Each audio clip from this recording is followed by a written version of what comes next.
Hello மக்களே, ஒரு evening routine பார்ப்போமா? ஈவினிங்காக ஒர்க் பார்த்துட்டே இருக்கப்பவே ஒரு 6 o'clock போல் சரி ஓகே பால் குடிக்கலாம் அப்படின்ட்டு பாலை சூடு பண்ணி ஜாலியாக மறுபடியும் வேலை பார்த்துக்கிட்டே பால் குடிக்கிற மாதிரி ஆயிடுச்சு. கொஞ்சம் கூட ரெஸ்ட் எடுக்கவே முடியல. சரி அதுக்கப்புறமா நைட்டு டின்னர் ப்ரிப்பேர் பண்ணலாம் அப்படிங்கிறதுக்காக மாவு எடுத்து ஃபஸ்ட்டு வெளியே வச்சுட்டேன். இட்லி உப்புமா பண்ணலான்னிட்டு. யூஸ்வலாக பழைய இட்லி இருந்தால் தான் உப்புமா பண்ணுவாங்க. நானாக இட்லி ஊற்றி அதை கொஞ்சம் நேரம் ஆற வச்சு அதுக்கப்புறமா இட்லி உப்புமா பண்ணலாம் அப்படின்ட்டு.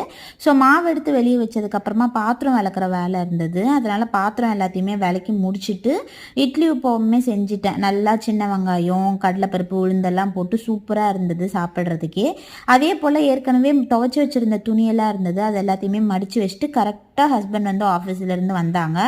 அவங்க வந்ததும் நான் கொஞ்ச நேரம் ரெஸ்ட் எடுக்கலாம் அப்படின்னு சொல்லிட்டு வெப் சீரிஸ் பார்க்க ஆரம்பிச்சிட்டேன். இப்போ பிளாக் லிஸ்ட் அப்படின்னு சொல்லிட்டு ஒன்று பார்த்துட்ருக்கேன். அதுக்கப்புறம் ஹஸ்பண்ட் சாப்பாடு போட்டு கொண்டு வந்தாங்க. நான் சாப்பிட்டு அப்படியே என்னோட டேவை முடிச்சுக்கிட்டேன். இப்படி தான் என்னோட டே போச்சு. பாய்.